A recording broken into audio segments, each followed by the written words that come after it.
Thank you, Ralph.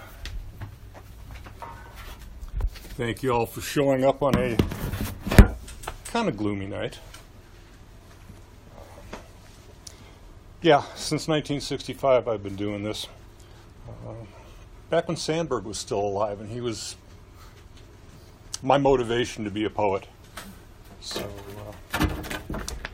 yeah. The only other thing to say about myself is that I'm reputed by my friends in the Chicago area as being the guy who writes love songs and war poems for the most part, and never tells anybody which or which. So just be warned of that. A couple selections from The River Singing, which is my 17th book of poetry, came out 2 weeks ago. And shameless self-promotion, they have a couple copies for sale up at the front register. 4 in the morning somewhere, west of La Crosse in mid-July, 14 or 15 hours since you left Chicago. Almost an hour after that last driver dropped you off. The school teacher who responded to your thumb after the guy who claimed to be agency in Vietnam said he couldn't talk about it and let you out. 40 or so degrees cooler than that sun-bottled Friday afternoon that you've been hiking through. Making you glad you brought your foul weather jacket with you, but still as cold as any night watch on a quiet quarterdeck. Near zero traffic making you wish that teacher had offered to take you home and warm you up. Then a car rolls up, a window rolls down, and a total stranger spitting at you proves that the night is even colder than you thought possible.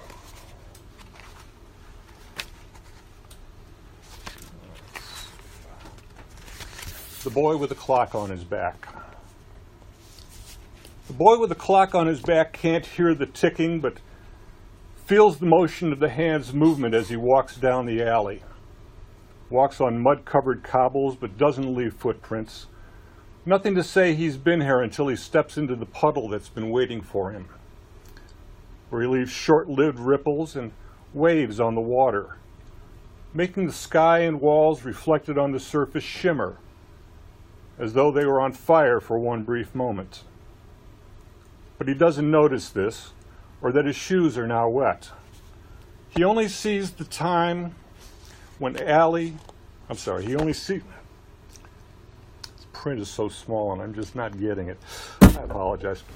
He only sees the line where alley and plaza meet.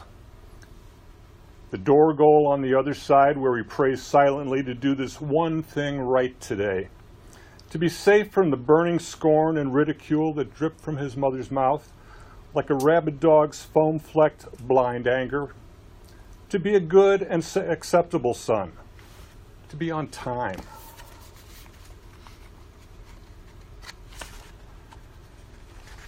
And the title poem. I hear the river singing when I think of you. That early fall in Paris. The water lapping at the broad steps on the left bank, getting stronger and then losing intensity as the boats passed. It's part of our story. We felt hidden in the vague shadows, part of love's misleading blindness. I know we were lost in our kisses, deep in each other's nearness and oblivious to the world, taking it as background noise. Closing my eyes reveals you in belted black slacks, a white blouse open deep at the neck, a thin plaid car coat. The thing is, we were never in Paris. We never got as far as fall, and only one of us might have actually been in love. If it never happened, is a memory a lie?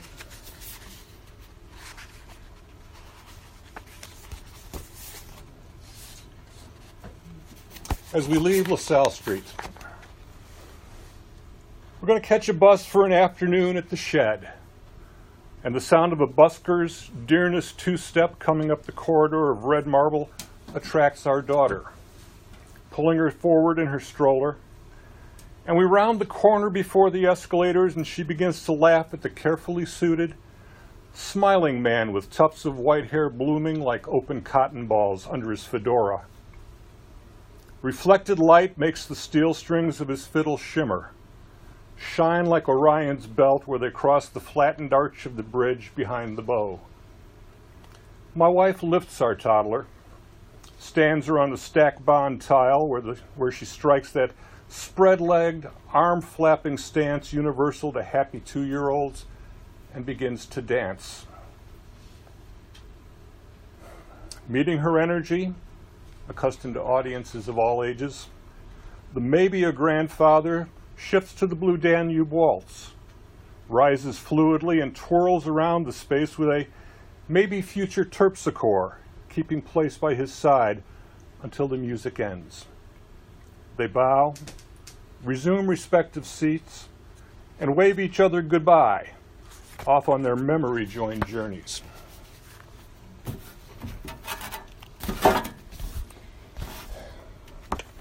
Jasmine, which I didn't bring any to hawk, is a collection that I published myself of prose poems. And the only reason I published it myself was I was tired of arguing with my publisher at that time about how to do layout that was attractive to people. So I said, the heck with it, I'm going to learn how to do it. Jazz me, start me deep with jungle rhythms, add sugar cane and soils containing languages we'll soon learn to discard. Give me baptism by fire in the darkest of the night, and then escape with me, while our others wallow, while our others follow missionary tracts and black notes noted on white sheets. We will fix on fusion. We will find the star stuff in each free improvisation. I will riff your body with my fingers, bring forth emanations with my lips, while you pluck counter notes and melodies to see us off this stage. Beyond percussive endings, deep in God.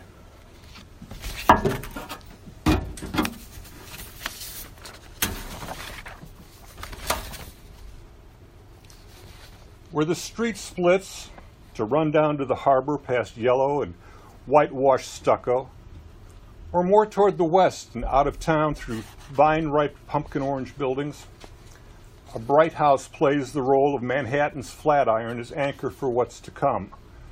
If, frost-like, you choose one over the other, without collapsing into indecision. It serves admirably as understudy, despite its stockier, gayer appearance as a 3-story pastel walk-up. If it falls short while delivering its lines, the error truly lies in its stage name, the Blue Building, with an upper story made decidedly green. I promise I'll show it to you when you get down this way. A terrible week here, in so many ways. Our infantry, with armor for support, fought building by building towards the center of the city from 3 sides, forcing most of the enemy out and back to the river. While that's a good thing, oh, so many casualties. So many lives broken or ended, not just combatants, but civilians, from the elderly to their grandbabies. We've dealt with the carnage, pouring all our expertise into lost limbs, gaping chests, but emotionally, I don't think any of us have a snowflake's chance of recovering. During a lull yesterday, Marie and I tried to forget, sitting on the running board of the ambulance with our needles and balls of yarn, 2 women like any 2 women, if far from home and loved ones, in a moment of peace. This morning, a sniper got Marie. I'll write again when I can speak past the tears.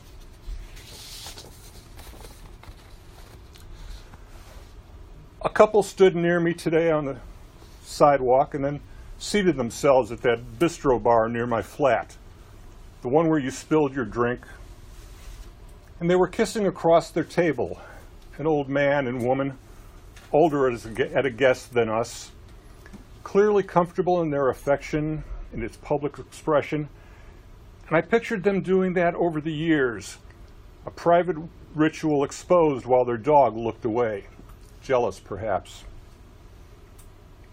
The cloudy day you stained your new cardigan with a cheap Cabernet, after I hastily paid while you apologized to the waiter, we went to our room so you could change and spent the afternoon exploring each other.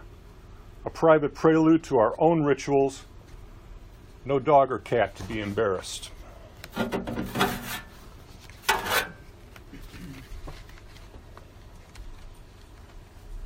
11 November. In a very different place, I called you just to hear your voice. You asked how I knew you needed me to talk to. I didn't until you told me. Until you spoke of your mourning, the abortion, the heartache of loneliness. Later I listened to Paul Simon sing about the day, and Penny Evans mourned one death among 60,000. A choice you made. Odd how it eclipsed what men such as I had done in different places.